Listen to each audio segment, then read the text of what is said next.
Emily sneered at me after I announced my resignation, and I responded by maintaining a silent, steady gaze.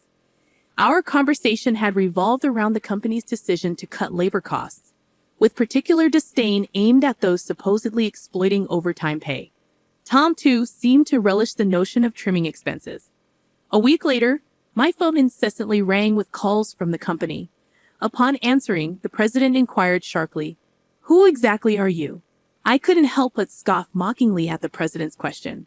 In response, I introduced myself as Lily Johnson, a 59-year-old employee with 37 years of dedicated service since my college graduation.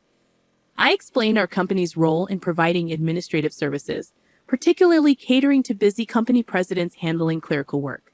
Specializing in tax-related matters, I proudly managed 45 clients, a responsibility that had grown overwhelming despite the assistance of a part-timer. Despite the challenges, I couldn't show any sign of weakness. Our clients were long-standing relationships, and their adversities fueled my determination. Today, as I sat in front of my computer, the relentless harassment from Tom and Emily weighed heavily on my mind. Tom, 7 years my junior and now the head of the tax department, had drastically changed his demeanor 3 months ago upon promotion. His once polite tone was replaced with condescension and complaints, making every interaction a struggle. Even when I countered, he remained unfazed, instructing me to consult a manual for guidance and warning against unnecessary actions. Emily, Tom's assistant, joined in the harassment, criticizing my efficiency and mocking my rank and file status. Despite being the first to decline a promotion to department head, a fact unknown to Tom and Emily, I committed to completing my regular duties. Their harassment persisted, with Tom accusing me of increasing overtime, branding it a waste. Emily echoed his sentiment, sighing as she claimed my constant overtime was dragging down the entire tax department's performance.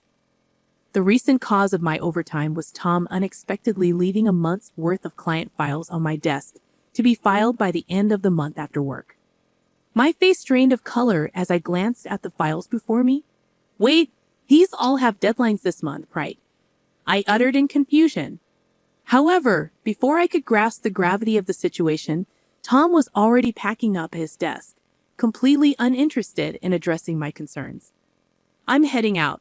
Take care with that," he casually remarked as he swiftly left the office, leaving me with a pile of urgent tasks. Emily followed suit, adding insult to injury with a mocking laugh. The incredulity of the situation weighed on me, and I sighed heavily as I opened the client files scattered on my desk. To my dismay, some of the files were originally Emily's responsibility. The realization deepened my sigh. I understood why Tom had been subjecting me to relentless harassment. They wanted me to retire quickly. My extensive experience and deeper knowledge in taxation made me a preferred resource for other members of the tax department over Tom. Tom's unapproachable demeanor and unattractive appearance made everyone, except Emily, avoid him. It seemed Emily's proximity to him was strategic, driven by Tom's preference for younger female employees. The shallow nature of their thinking sent a chill down my spine. Emily's harassment was not just a personal vendetta. She aimed to curry favor with Tom, the one evaluating the tax department's performance. Despite these challenges, I had to manage the declarations. Alongside preparing tax declarations for my assigned companies, it seemed today's workload was far from over. However, claiming overtime would only invite complaints from Tom and Emily, leaving me resigned to the prospect of unpaid extra hours.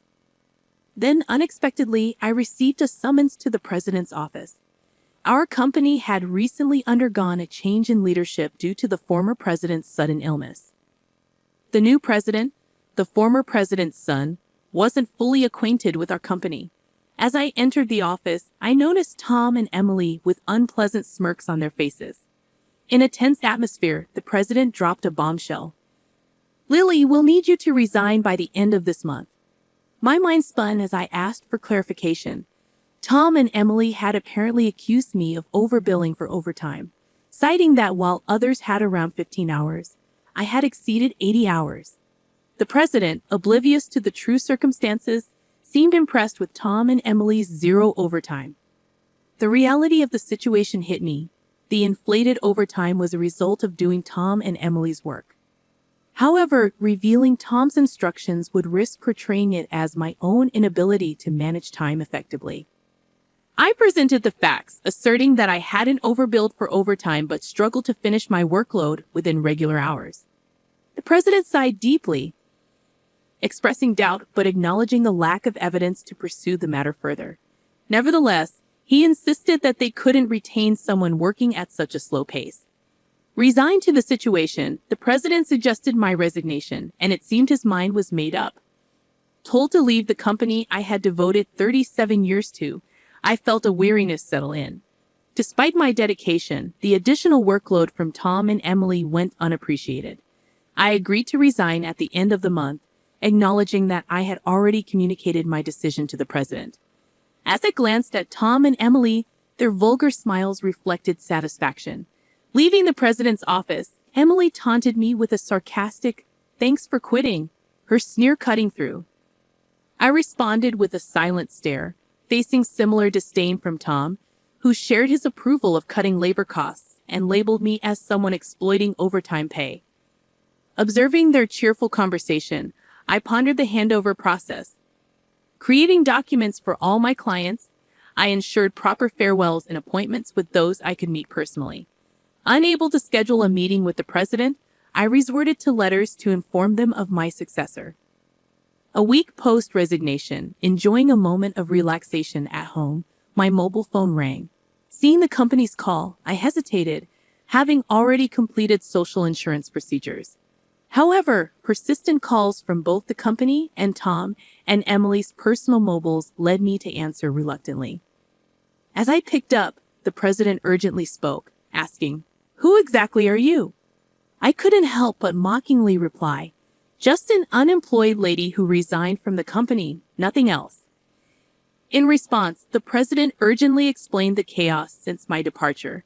49 calls to stop transactions with the company. He pleaded for my immediate return, revealing a sense of panic in his tone. Reluctantly, I rose from my seat and made my way back to the company. Upon my arrival, I found Tom and Emily waiting, their faces notably pallid and dark circles underlining their weary eyes.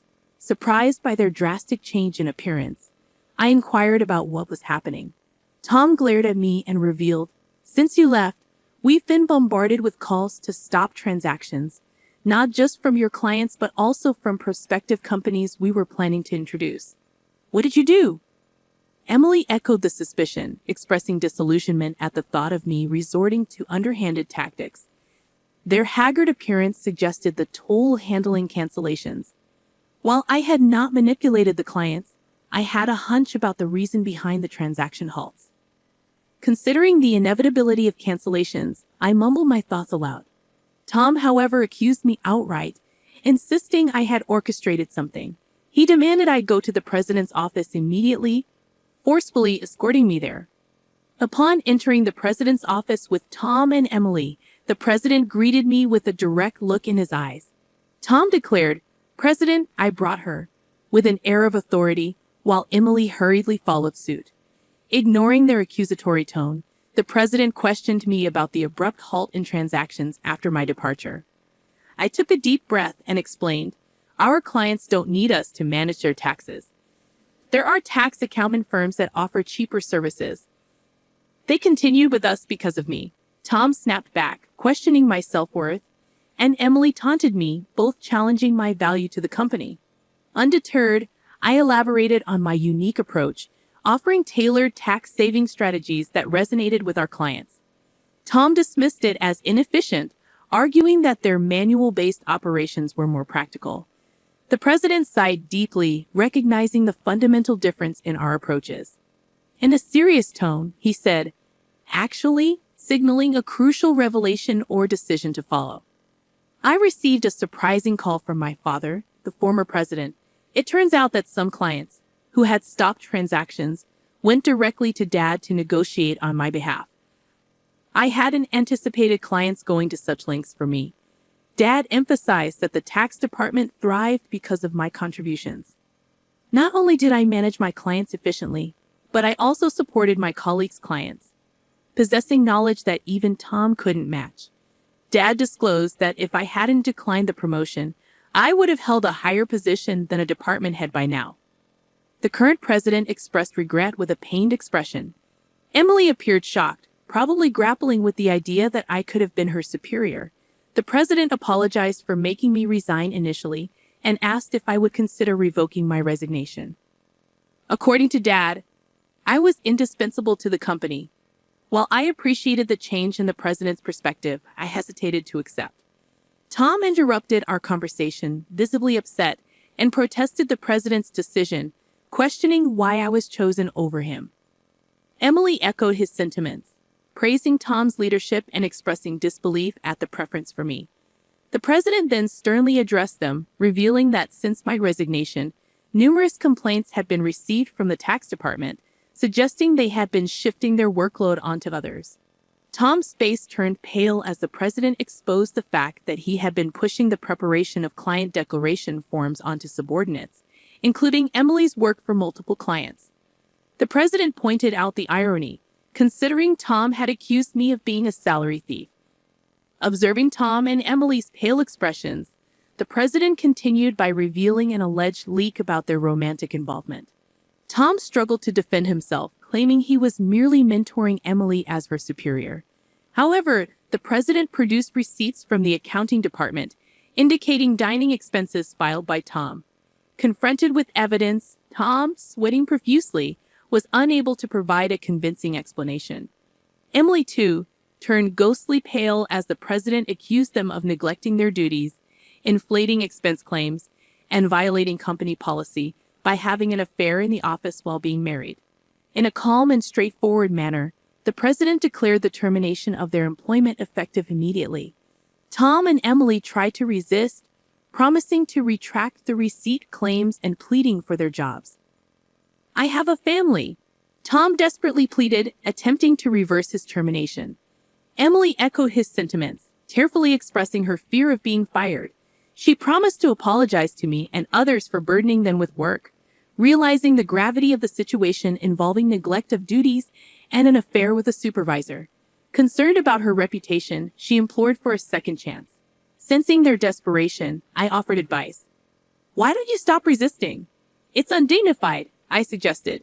Tom glared at me, retorting, "Shut up. What would a single person like you understand?"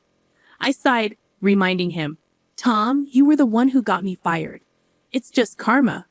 What goes around comes around. Why don't you take some responsibility and reflect a bit?" Frustrated, Tom looked away, while Emily bit her lip in distress. Aware of more details about their misconduct, I turned to the president, asking with a smile if I should share them. Tom and Emily frantically tried to stop me, fearing further exposure. I issued an ultimatum, warning them that wrongdoings would eventually come to light, urging them to face reality before it worsened. At my words, both Tom and Emily collapsed to their knees, and the president decided to fire them on the spot. Later, I revealed more about their misdeeds, including Tom faking business trips to spend days with Emily and their insidious tactics of harassing disliked employees into quitting. Despite my attempts to help those employees, Tom and Emily's strategies were relentless. They repeatedly reprimanded and pressured employees out of my sight, often assigning sudden tasks with tight deadlines. The resigned employees had initially asked me to keep quiet, but since they were now happily working elsewhere, I decided it was time to speak up.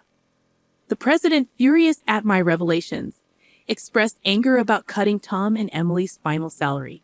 He planned to thoroughly investigate past inflated expense claims. Tom, with tears in his eyes, begged the president not to cut his salary, fearing the impact on his family. As the truth unraveled, Tom's affair with Emily came to light, leading to Tom's divorce. The two now faced claims for compensation in the divorce lawsuit, marking the consequential aftermath of their actions.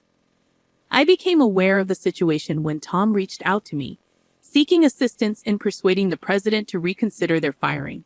Emily and Tom found themselves in dire straits. Despite their efforts, they struggled to secure new jobs in the tax industry. The industry's close-knit nature meant that word of their misdeeds spread rapidly, making potential employers hesitant to hire them. Desperate for income to cover divorce compensation and living expenses, They resorted to day labor at construction sites, a stark departure from their previous office roles. Emily would often call me in tears, pleading for help. "Lily, please help. I only wanted a better life, and I never truly liked Tom," she'd cry. However, I couldn't ignore the fact that their predicament was a consequence of their own actions. Many, including myself, had been impacted by their behavior. I reminded Emily that the consequences were a result of her choices. "You can't unring a bell," I told her firmly. Facing hardships was the consequence of her decisions. Emily's despair echoed through her protests. Despite her regrets, the outcome remained unchanged. As for me, I chose to distance myself from the chaos of the corporate world. Despite the president's pleas for my return, I declined. Once told to resign, I had no desire to return. Instead, I found solace in assisting at a friend's tax office, supplementing my income and enjoying a more relaxed lifestyle. In the future, I entertained the idea of starting my own office, where I could serve my clients without the constraints of corporate bureaucracy. In my own space, I could fully dedicate myself to my clients' needs. As a tax accountant, I aspired to be on equal footing with my clients, providing service without superiority. This marked the beginning of a new chapter in my life, one filled with excitement and opportunities to pursue what truly mattered to me. My second life had just begun, and I eagerly anticipated the journey ahead.